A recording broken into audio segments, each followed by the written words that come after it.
Kennedy and the Peace Corps, told by Harris Wofford. Ask not what your country can do for you, ask what you can do for your country.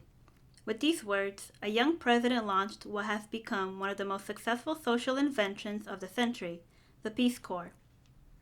When John Kennedy first gave voice to the idea of the Peace Corps, circumstances did not hint that history was about to be made. In the final weeks of the 1960 presidential campaign, after a television debate with his Republican opponent, Richard Nixon, Kennedy traveled to the University of Michigan. He wasn't supposed to speak, but a crowd of 10,000 students and faculty awaited his arrival at nearly 2 in the morning. Moved by the crowd, Kennedy decided to speak to them. He challenged the students to use their educational training as teachers, doctors, and engineers to help people in faraway lands. How many of you are willing to spend 5 or 10 years in Africa, Latin America, or Asia, working for the U.S. and working for freedom? The response was an enthusiastic ovation.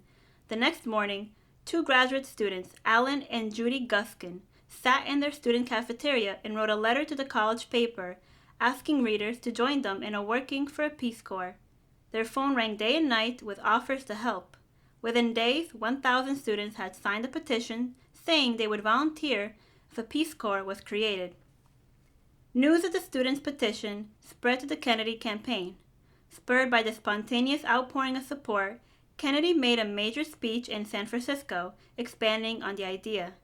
He promised, if elected, to create a Peace Corps of talented men and women who could work modern miracles for peace in dozens of underdeveloped nations. On his way back to Washington, Kennedy met with the Michigan students. They presented their petitions, and Kennedy was impressed with the long list of names.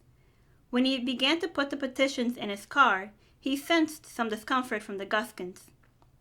"You need them back, don't you?" he asked. Photocopying was not available in those days, and they only had one copy of the names and addresses. As they shared their ideas about the Peace Corps with the Kennedy staffers, one of them told the students, "You'll be the first to go, that's a promise." And some of them were. Judy and Al Guskin were among the first volunteers sent to Thailand. Campaign promises are often forgotten, but not this one.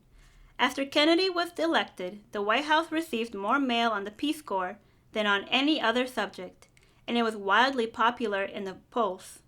But support for the idea was far from universal. President Eisenhower derided it as a juvenile experiment, and journalists called it a kiddie corps. Few expected that young people of the silent generation would volunteer, or that they could make a difference if they did.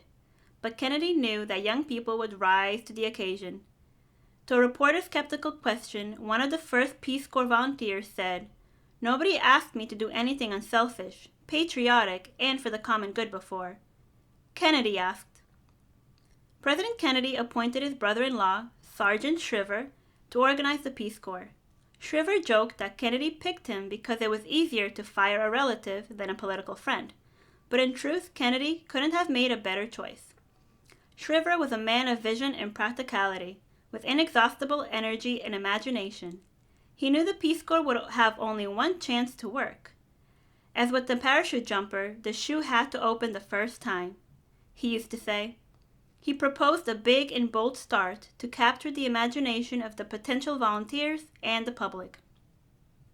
I was lucky to be on the team Sergeant Shriver assembled to turn Kennedy's idea into a living program. Shriver's guiding premise was never to accept no as an answer. When he asked the State Department experts how long it would take to get the first volunteers overseas, they estimated at least 2.5 years. Shriver said, "We're going to show them. In 5 months, we'll have 500 volunteers in at least 5 countries." And that's exactly what happened. Beating the bureaucracy became the name of the game. "You guys had a good day today," a civil service expert helping us wryly remarked one afternoon. "You broke 14 laws."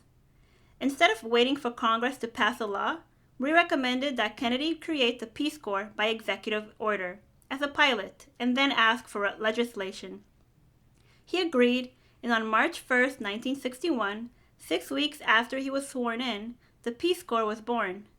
In his State of the Union address, he said, "Nothing carries the spirit of American idealism and expresses our hopes better and more effectively to the far corners of the earth than the Peace Corps. Unfortunately, Kennedy did not live to see the Peace Corps grow to 15,000 volunteers.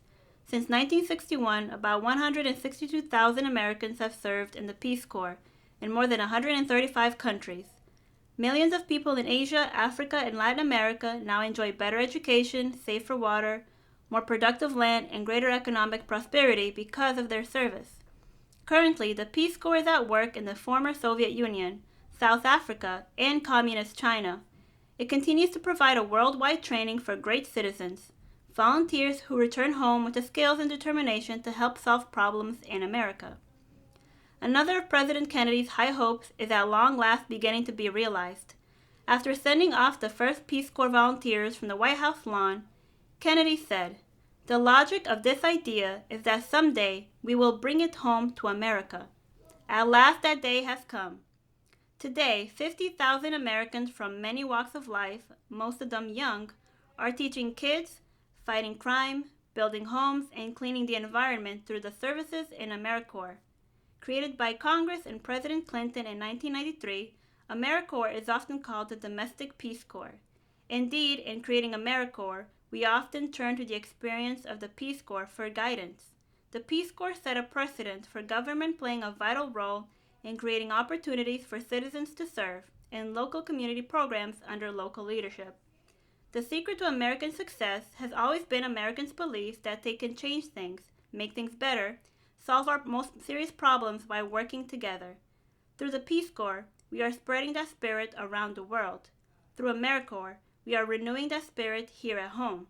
As we enter a new century full of challenges, we must do everything we can to keep that spirit going and growing.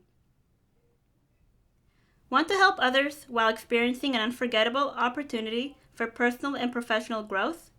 Serve in the Peace Corps. Call 800-424-8580 or visit www.peacecorps.gov.